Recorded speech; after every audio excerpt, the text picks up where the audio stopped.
ഭർത്താവിന്റെ അനിയനോടൊപ്പം വാകത്താനത്താ താമസിക്കുന്നത്. അപ്പൊ ഭർത്താവിന്റെ കൂടെ എനിക്ക് യോജിച്ചു പോകാൻ പറ്റില്ല. ഒരു സ്ത്രീയോട് ഒരു പുരുഷനും ചോദിക്കാത്ത ചോദ്യങ്ങളാണ് എന്റെ ഭർത്താവിനോട് ചോദിച്ചത്. അതും എന്റെ മുഖത്ത് നോക്കി ചോദിച്ചു. അതൊക്കെയായിരിക്കും ഇങ്ങനെ ഒരു തീരുമാനം എടുക്കാൻ വേണ്ടിട്ട് ഇവരുടെ പ്രചോദനം തന്നത്.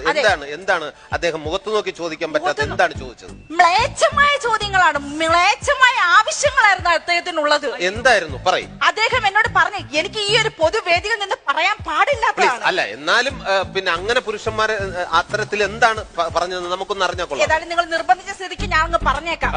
അദ്ദേഹം എന്നോട് പറഞ്ഞ എന്താണെന്ന് അറിയാമോ? ഭർത്താവ് പറയാ, രാവിലെ 6 മണിക്ക് ഞാൻ എഴുന്നേക്കണമത്രേ, അങ്ങർക്ക് ചായ ഉണ്ടാക്കി കൊടുക്കണമത്രേ, അങ്ങനെ തുണികൾ കഴുകണമത്രേ. അതെല്ലാം ഞാൻ സഹിക്കാം. അവസാനം അയാൾ പറയുന്നു, അയാളുടെ കുഞ്ഞുങ്ങളെ ഞാൻ പ്രസവിക്കണമത്രേ, അതുങ്ങളെ ഞാൻ വളർത്തണമത്രേ. ഏതെങ്കിലും ഒരു ഭർത്താവ് ഒരു ഭാര്യയോട് ചോദിക്കാവുന്ന ചോദ്യങ്ങളാണോ ഇതൊക്കെ? അല്ല. സ്ത്രീകൾക്കെതിരെയുള്ള ഇത്തരം പരാമർശം